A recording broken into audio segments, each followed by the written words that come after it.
তোমার মা বাবাকে আমি চিনি না, কিন্তু তারা সত্যিই প্রণম্য। অথচ এই বাবা মাকে এত বছর দূরে সরিয়ে রেখেছেন আপনি।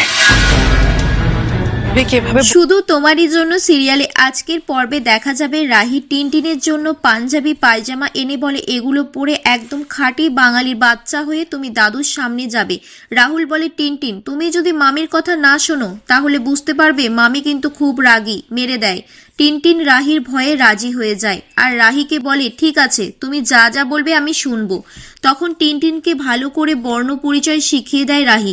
রাহির আচার আচরণ হাবভাব সব কিছু লক্ষ্য করতে থাকে ভিক্টর। রাহি প্ল্যান করে যে রাজীব বাবুর পেছন পেছন সকলকে নিয়ে আসে পার্কে। রাজীব বাবুকে দেখে টিনটিন বর্ণ পরিচয় পড়তে থাকে।